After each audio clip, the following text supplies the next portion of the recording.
All right. Let's see. Today is January 8th, 2016. This here is a Blizzard plow. It's a 810. It's a 2006 model. So it's 10 years old. It's my brother's. He plows heavy with it. A lot of plowing, a lot of hours. Was a good plow. Still is a good plow. But this video here is to show you a cutting edge. When I did this a few years ago, we had made a lot of plow cutting edges out of AR 400. I took some notes here. The original equipment wing edges and cutting edge would last about 20 hours. He plows a lot of grooved concrete, and they want him out plowing, and when there's like a half an inch, they had salted and contaminated some wells, so they cannot salt anymore. And anyway, it is what it is. It's what he has to do. The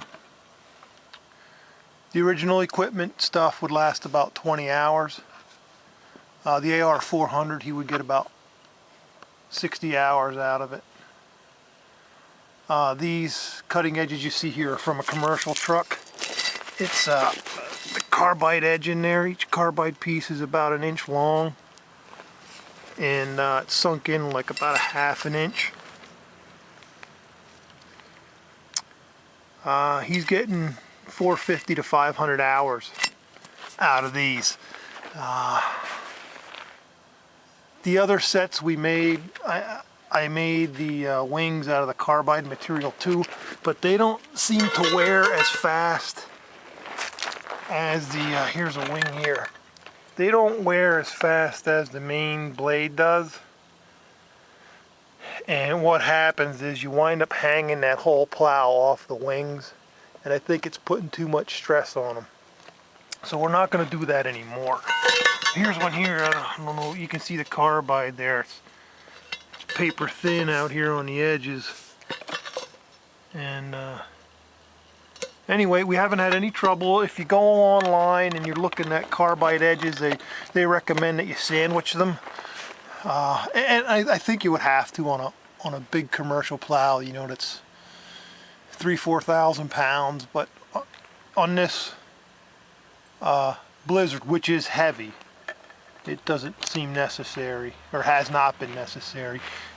If you're really worried about it, Kennametal makes a carbide cutting edge that is instead of square brazed in pieces of carbide, it's more like it's drilled into the edge and then doweled in. And I'm sure it's epoxied or something in, but that would be, I think that would be pretty strong, and that might be the way we go next.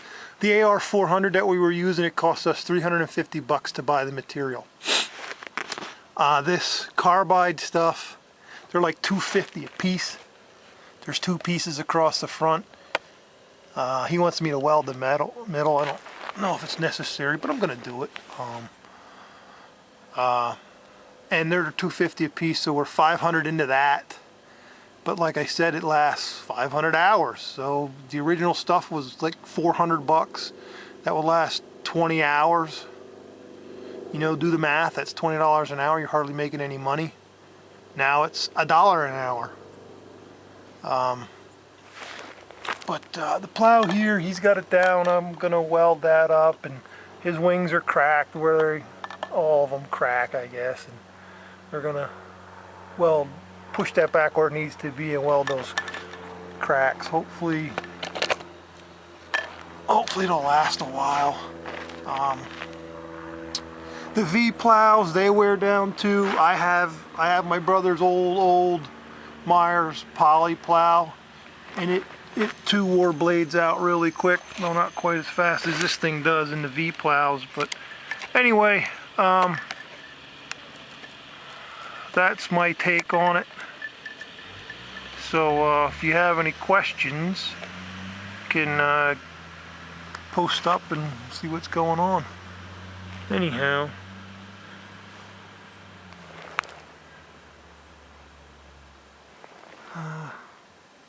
oh, the wing edges, wing plows. If you're making them yourself, make sure you put these little curb feelers on them. That's the original one. I just extend it here however we need it for whatever we're adding to it. You gotta use them, man, because if you hit shit, I think you'll destroy your wing if you're not diligent about staying away from curbs and stuff with it. Parking lot, not those, what the heck would you call them, not a bollard, but the the things you park against, keep you from driving through the parking stalls. But anyway, that's my take on it. Got any questions, let me know. I'll help you out as best I can. I don't know anybody that does this. I don't know that I want to do it for anybody other than my brother, but I'm in the Lehighton, Pennsylvania area. If you were close, I'd help you out. Anyhow, oh, if you do it yourself, it's no big deal. You just got to drill new holes in it. And the carbide stuff, you cut it. I cut it with a bandsaw. Cut up close to the carbide and whack it with a BFH, and you'll get the carbide to break off or something. You'll get it out of there. It's not a huge deal. I mean, it's not like it's got to be pretty. It's just gonna get beat to hell. Thanks. See ya.